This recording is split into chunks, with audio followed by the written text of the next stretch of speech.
Hey guys, I'll be making videos again. I had to take a little break there because my phone was full and I was out of things to delete so I could make more space for videos. So I have a new phone now and lots of space to make more videos. So while I've been waiting on this new phone to arrive, I've been getting quite a bit done on my list of loose ends to tie up that I talked about in my last video. So that's been really good. I got the transmission lines, the cooler lines run. I got the power steering bracket on. I unfortunately wasn't able to get the power steering pump on because the back side of the bolts actually screw into the intake manifold, so I gotta wait till I get the manifold on. But that was kind of a bummer. I was hoping I could get that on and then I could run the cooler lines for the power steering, so that'll have to wait. But the alternator's on, the alternator brackets, I got the starter on, I've got the ignition coil, and then all the wires that run on this side were all really soaked in oil from the leaking valve cover, so I stripped all the insulation off of them, wiped all the oil off, and then taped them up with this high abrasion tape that's really good at protecting wires. And then the ground wires on this side that plug into the bracket for the ignition coil, there's 4 ground wires that go there. I just replaced those because they were looking really trashed, and I don't want ground issues going forward. So those are new. Larger gauge battery cables, starter cable, alternator cables, and then from the factory there's a cable going from the alternator up here to the power distribution box, and it has a fusible link, about like this much of it. But I wanted to make a new cable that was larger gauge, because later on I might upgrade my alternator to a higher amperage alternator, if I end up running second batteries and a winch and things like that. So what I did was I made a larger cable, and then since I don't have fusible link wire to work with, then I got a mega fuse that's at that same rating for that fusible link, which was 125 amps. And then if I upgrade my alternator, then I'll upgrade that mega fuse as well. So that's kind of what I've done under the hood. The fan shroud, I did make a little modification to that. I'll show you here really quick. Right here. So when this is installed, and if you were going to replace your alternator, then the top bolt here runs into this fan before it's able to come out all the way. So these are all held together with a nut and a bolt, and so you got to be able to get to both sides of them. So what I did for this fan only is I put nut zerts in like this, so I can run a bolt through and I don't have to be able to get to the back side of it. So then I can take this fan off easily and just replace the alternator without having to remove the core support and then pull the fan shroud out. And it's not that much work, but it's enough that it was like, I can make this a lot easier while I have this already apart. So that's what we've done up here.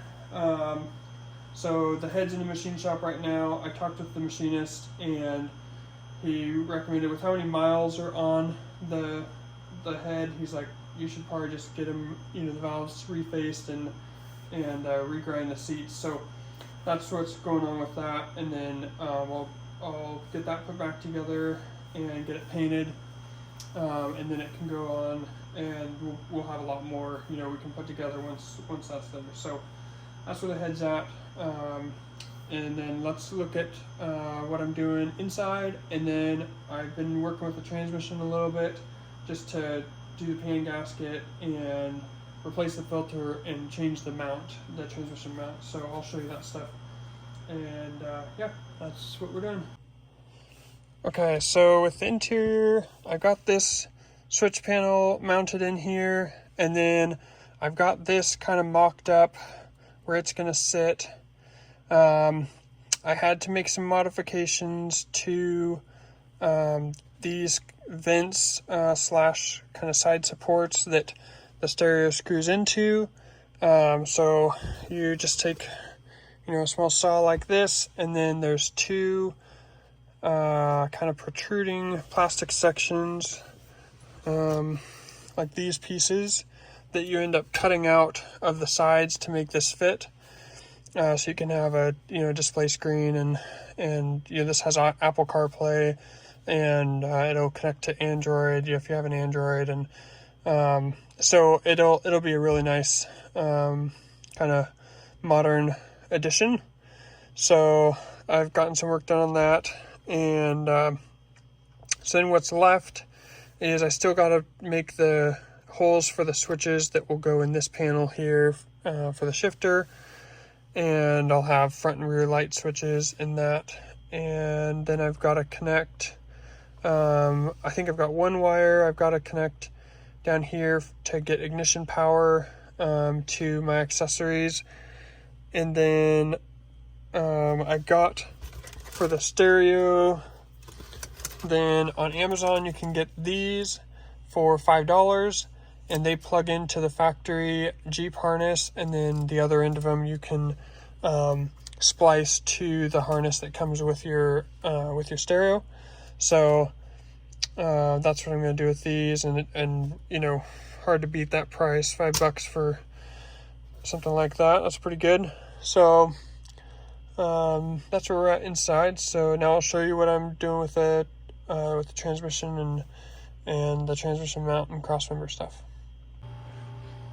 Alright, so here's the transmission pan. I've got it all cleaned up, and then this is the bracket that goes between the transmission mount and the transmission, and then here's the old mount, my new mount, and then the crossmember. I got that all cleaned up. It had lots of oil slash dirt slash pieces of gravel on that, so that's all cleaned up now.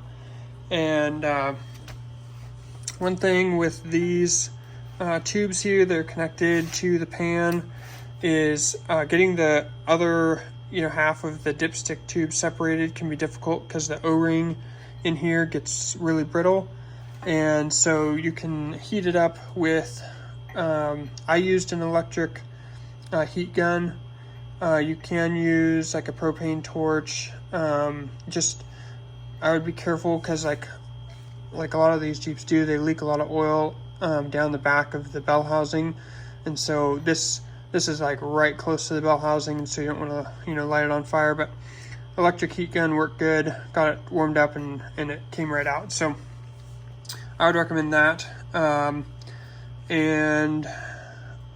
So yeah, that's I'm changing the O-ring, and then putting like a little dielectric grease on it, so it should be easier the next time. But yeah, while this is off, then I'm changing the transmission filter, and then I'll put it back in. These are the magnets that are in here from the factory, and they didn't have much on them. I was pretty happy about that. So yeah, everything was in pretty good shape. So for almost 200,000 miles on it, I thought it looked pretty good. So yeah, I'm excited. I've got let's see if I can show you. I was going to try and do something about the exhaust. You can see in here, right there, just on the other side of the U-joint there's like you can kind of see kind of a caved in section of the exhaust, and I was thinking about fixing that, but I think I am going to have to do some cutting on the exhaust to get it apart, to pull that piece all the way out to where I can work on it. And I've got a bunch of cardboard down here with jack stands sitting on top of it, and so I'm thinking that I'm going to wait until I don't have my Jeep sitting on top of flammable material before I start cutting and welding on that. So I'll wait till after I have it running, and then I'll just bring it back in and run up on ramps and have all the cardboard out of the way and fix that. So that is where I'm at with the Jeep right now. Lots of progress has been made, and I feel like I'm, getting somewhere now. Definitely going to be glad to get the head on and start getting even closer to it starting. So anyway, it's good to be back, and I hope you enjoyed this video. And if you're not following or subscribed already, please subscribe, and I hope that this is helpful in some way, and I hope my videos are inspiring to you and helpful for whatever project you're working on. So we will see you next time.